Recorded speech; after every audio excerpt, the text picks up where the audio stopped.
Hello, hello, hello, everyone. Welcome back to A Teaching Moment with the Goddess. This is part one video of energy bodies, chakras, and psychic centers. I hope everyone's having a wonderful Wednesday. If you're in the DMV and you're getting this snow, I hope everyone is safe and warm. Thank you for stopping by. If you're feeling my vibe, please like, share, or subscribe. And if you have already joined the Soul Family, thank you, thank you, thank you. Okay, let's get started. I'm just gonna jump right in. At the end of the reading today, I'll be pulling from my new deck. It's called the Divination of the Ancients. So we'll be pulling these. These are really awesome, beautiful cards. If you know about these, then you know these are some beautiful cards, okay? All right, let's get right into it. So, energy bodies, chakras, and psychic centers. Also, just a disclaimer, all of these teaching moments are truly brought to you by me. I took a spiritual awareness course at the local community college where I live. So I'm not reading off of a book or anyone else's notes. These are literally my own notes from school. Like, I created these PowerPoints myself, put together these notes. So this is just me reading. If you hear me reading anything off of the paper, these are my own researched notes, okay?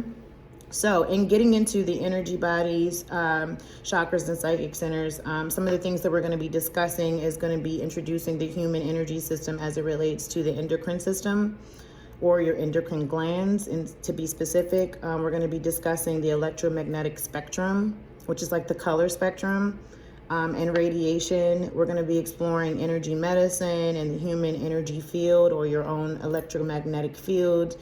We did discuss previously in other videos that this planet has an electromagnetic field on it, and the psychic or energy bodies of that.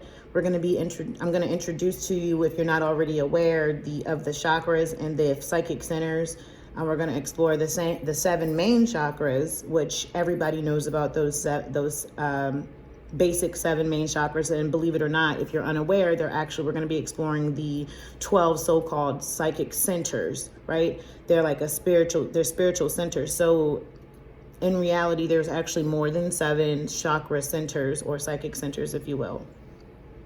So getting started, I'm going to start with the human energy system. And this is the system that really kind of works with your thoughts and feelings and affects us via our neuroendocrine system, right? So neuro meaning brain, and your brain actually has its own, your brain has its own synapses and dendrites, which are specific cells that actually link together to create what they call action potentials, right? Which they fire electromagnetic impulses to create a stimulus, or which could be a thought or something that you see, something you hear.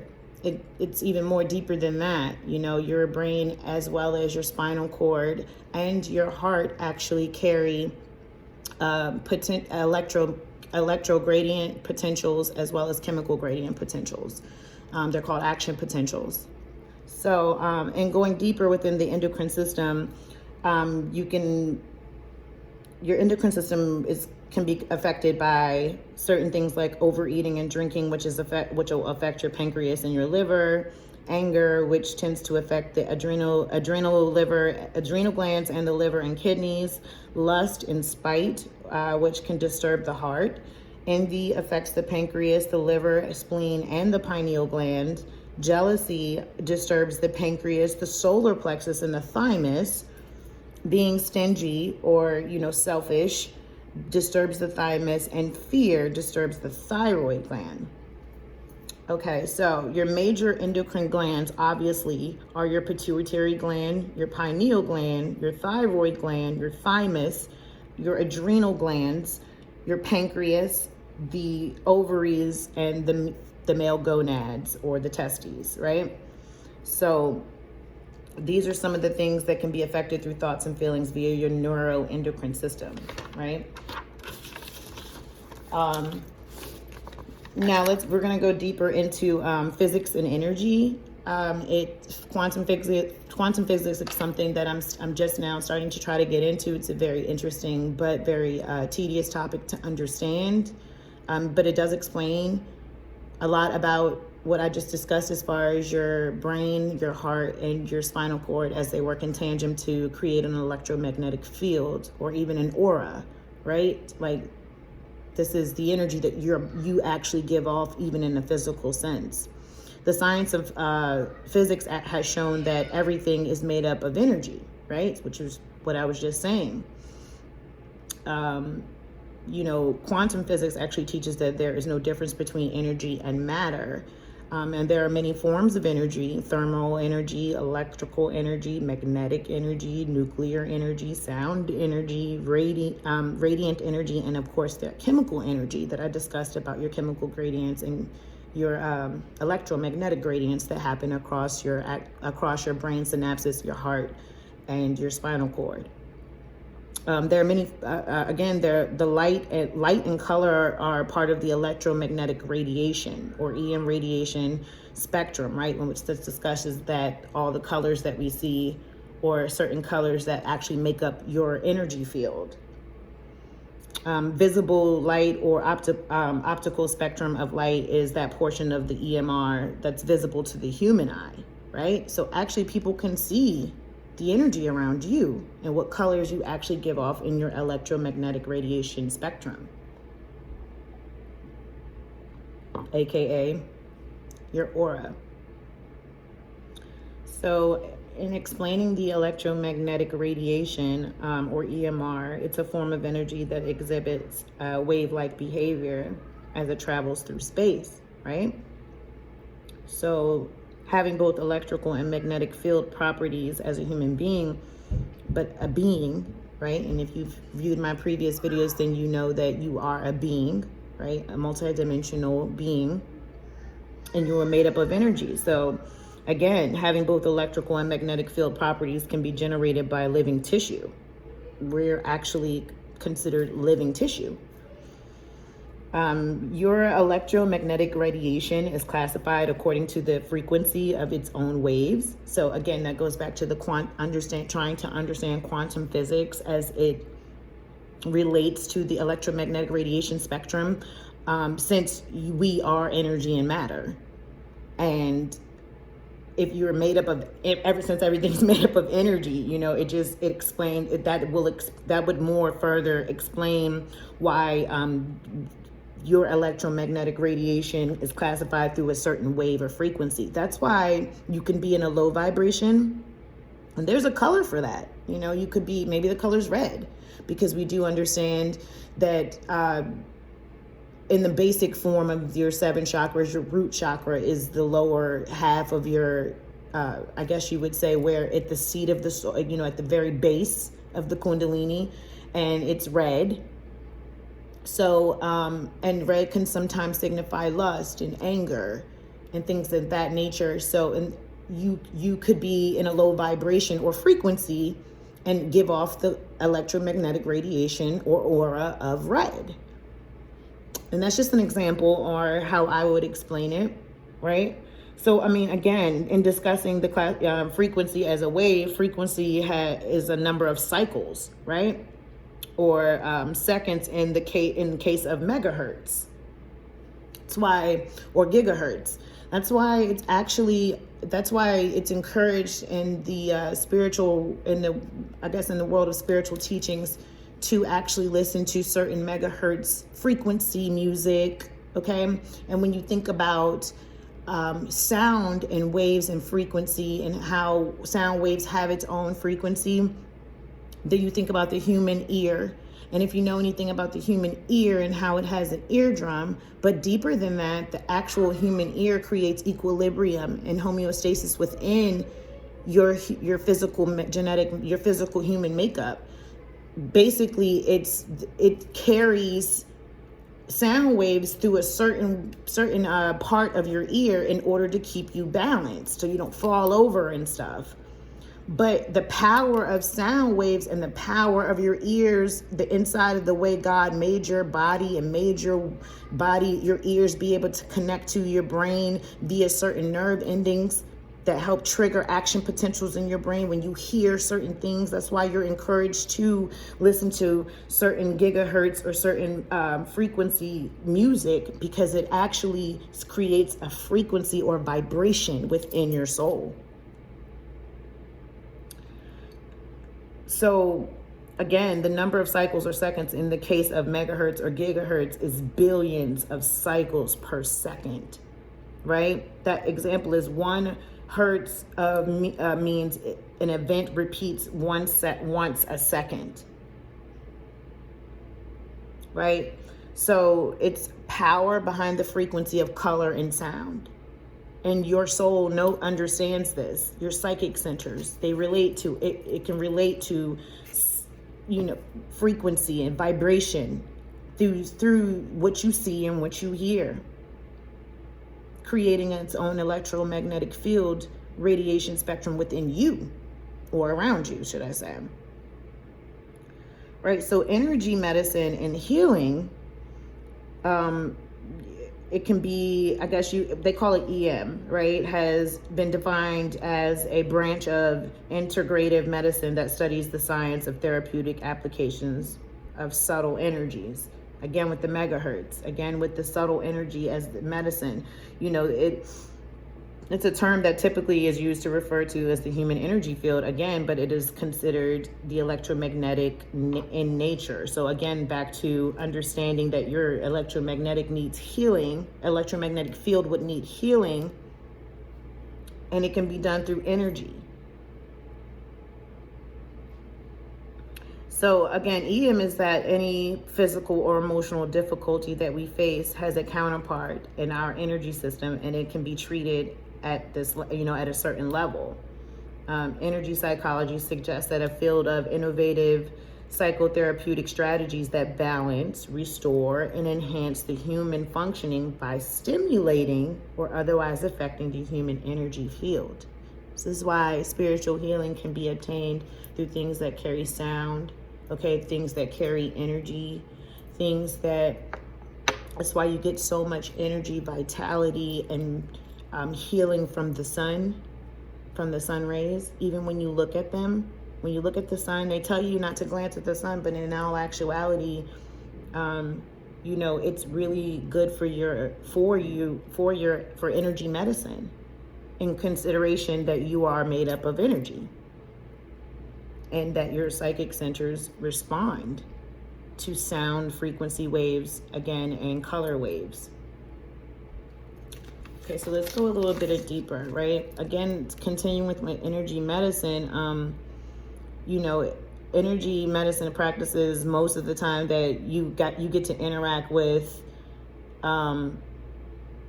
things like polarity therapy, acupuncture, healing touches, therapeutic touch, Reiki, homeopathy, and applied I think it's called kinesiology. That's a new one for me. I don't know very much about it, but these are ways of healing your electromagnetic field. Now, the biological energy field, right? That's like the actual biological space is like that body in space produced by the body's own emissions and interactions with the emissions of other individuals. Well, when we interact with other people, and also the environment, right? Nature, the sun. This biological energy field phenomenon is sometimes called the human aura. Okay, so remember in the beginning we were discussing, or you can simply put it like the biofield around a person. This is the energy that a person can give off. Everything and everyone in the world has a radiation field. Or an energy body, or aura. There's different ways of saying it, and it is unique and signature for each individual's physical and mental, emotional, and spiritual state. So everybody gives off their own biofield. Again, you know what I mean? In a deeper sense, but it's just so crazy because it also says that the phenomenon can conclude that its emissions and interactions that are produced by the body's own emissions and emissions with other individuals and the environment. Okay, that connection to oneness, that connection to everything, since everything is energy. So basically in humans, it's more visible under certain conditions, right? The stronger and the healthier the physical body, the more magnetic the aura, because each cell, as well as groups of cells, are going to, are going to have its own aura. So non-living things also have an aura. In humans, it may be perceived in various colors or light intensities, which can change based on a person's mental and physical state, as well as the environment. But some people, a lot of people don't have that kind of spiritual discernment or the eyes to read or see someone else's aura or biofield. Right? So it's really as one develops spiritually that the aura color is said to reach a brilliant violet or pure white in those with the highest spiritual development, which is what we're all striving to try to get to. Our highest self, the best version of ourself. That self-mastery, right? And our auric field supposedly contains information based on our experiences. I would say almost that's obvious. In lieu of everything that we're learning about being enlightened and awakening, we understand that it's your experiences, it's the human experience, right, that actually makes you who you are. So of course, your aura contains information based on your experience, and it has been asserted, through both the positive and negative, that duality experience, that duality of the human experience can be registered in your own aura, right? That's why reading the aura is an art and not a science. We can make errors in our interpretation. So you have to really have that spiritual understanding, but also understanding that it's an art form to it. It's more like it's like studying what these various colors of light are when it comes to a person's spiritual experiences, and that duality of being a soul here, having the human experience.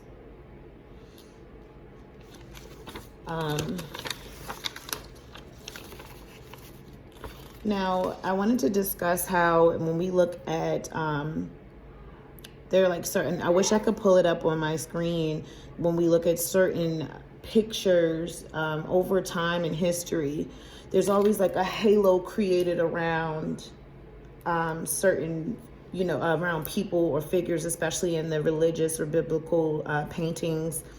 There was always an aura depicted around the person's head. And that itself kind of shows you that, or signifies how they understood even then that the human body gave off its own biofield, and that you could see it with the human eye, right? The psychic body is a contradiction in terms. However, the terms help us capture an important concept, and that concept is that the psychic body is a higher, more sensitive level of human consciousness. It really is the intelligence and consciousness that accounts for the involuntary actions of the body. It is kind of it's a kind of energy field that corresponds to the physical body itself, hence the light radiating off the energy of your physical being. It's actually believed that the peripheral nervous system, or the PNS, is what functions on the psychic side. So, and I mean, peripheral means these are like, you have nerve endings in your limbs, as well as in your CNS, which would be your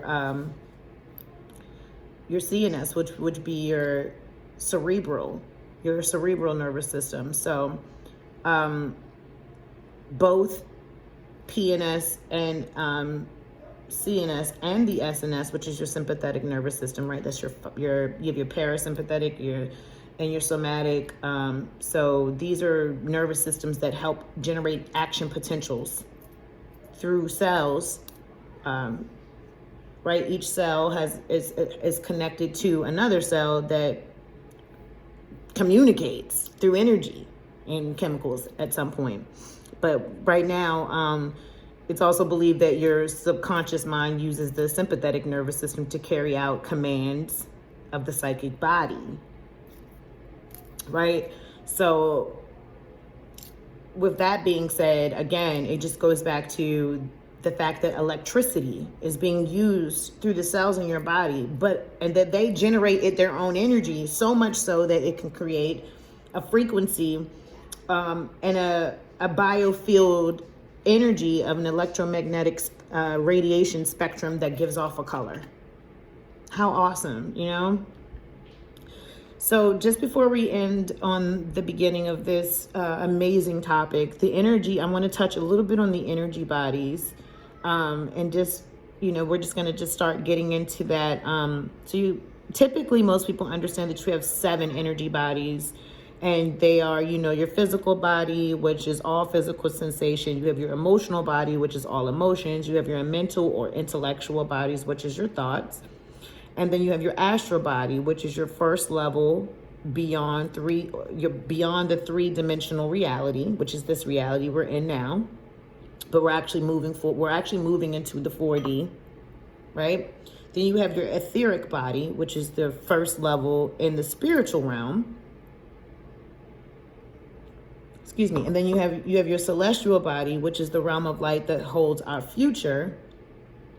And then you have your etheric body, which is the mergence with the one, the all. Okay, your etheric body is when you've merged all of these.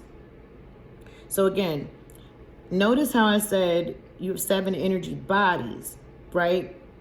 But the physical body is a physical sensation. Your emotional body, again, was the emotions, and your mental and intellectual were just your thoughts. This is the physical part of you.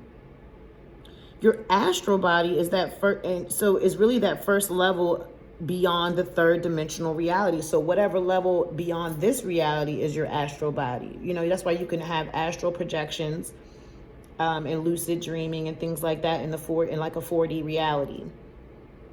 Then you have your etheric body. Once again, it's the first level in the spiritual realm. That's when you get into that 5D energy. Then you have this celestial body, which is the realm of light that holds your future. Again, these all become merging into one when you become your etheric body. So, some may assert that, this 5th level is really our first level, your 5D level. A state between energy and matter itself. Okay, and so this is where we're going to start discussing the chakras as they relate to the wheels of light itself, those energy bodies, and an energy center of each of those bodies, right? Science has not been able to prove that that chakras actually really do exist, or that they don't exist, They appear on the surfaces of your psychic body and are usually perceived in various colors, or the human aura or biofield, right? So it hasn't been actually told that they are centers that of force where energy flows between the physical and the psychic bodies. So they do believe that you have these certain psychic centers, but I don't feel like they put a lot of information about the chakras unless you go find this information, right? It's not in your normal books or anything. You have to actually be obviously enlightened enough to even be interested in looking for this information, right? Evidence suggests that the ancient Egyptians were perhaps the first to recognize and use these centers. Of course, the ancient people of India developed practices to strengthen and utilize these centers much, much later. So this information, again, wasn't really privy to a lot of people. You had to actually just be interested and awaken to wanting to find this information. So I'm going to stop right there as the first half of this amazing topic. I'm going to get into the ancient divination cards because I think that would be perfect for this video. Okay, I'm just going to shuffle them a bit, and I hope you all really enjoy this topic. This is really going to be probably one of my favorite topics to talk about. I really like all these topics, but I'm really going to be excited to get into this. We're going to get deeper into understanding chakras. We're going to get deeper into the 12 energy centers, and it's going to get really interesting. If you guys are interested in, sending me ideas on topics I could do on this channel, please email me. It'll be in the description box below. Okay, let's get a divination card from the ancients. What is it going to be, Spirit? Thank you. We got 2, so I'm going to read them both. So we have, I'm going to say phrenology, and it says certainty. Okay, so I'm going to read that. And then we got dictionary, communication. So these are from the ancients. I love these oracles. They're beautiful. Perfect for this. And I'm just going to read them, hopefully a short meaning. And let's start with phrenology. Hope I'm saying that right. Well, sorry, dictionary, since it's in alphabetical order. 1 second. Okay, so did I come? Okay, so I'm going to read. Listen well, as important words be they spoken to you by a friend or a stranger or written down and placed before you in a note or card, will point to you to your next step. Try to understand someone else's point of view. Meditate to quiet your mind. Speak with confidence. Your life purpose involves writing and public speaking. So this could be for someone specifically out there, but this card has a meaning to communication. The oldest known dictionaries dating back to 4,300 years are cuneiform tablets of the Akkadian Empire. Since dictionaries have played an important role in deciphering and interpreting ancient languages, in particular the meaning and of text used in ceremonial work like ancient rites of passage and books of magic. What are we reading? What are we talking about? This is just super interesting. These days, physical dictionaries seem to be becoming increasingly rare as we tend to rely on online sources to learn about the meaning of words. Beautiful. I'm going to read phrenology, and we're going to end it right there.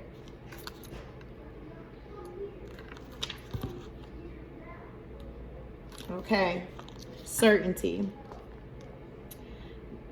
Practice meditation to quiet your mind. Prayer will help you know. Retreat. Monitor your thoughts carefully. Listen to your guide.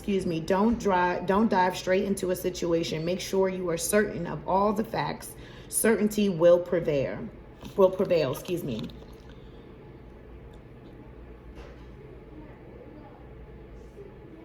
Okay, so certainty, if your days are filled with aimless activity and your head is filled with pointless internal chatter and inconsistent plans, stop a while and turn down the volume. When you give into rest and silence, you are more likely to hear the information your guides are trying to give you. As you try to ascertain what you should or should not do, use your own head rather than accepting the first piece of advice you're given. Think logically. It is time to rely on good old-fashioned common sense. Okay?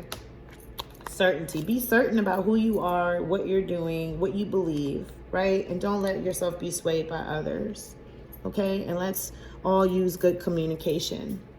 Okay, I hope you guys found this video helpful. If you're enjoying the Teaching Moments by the Goddess, comment below. Otherwise, I will talk to you guys soon. There will be a part 2 to this video, and I'll see you then. Peace.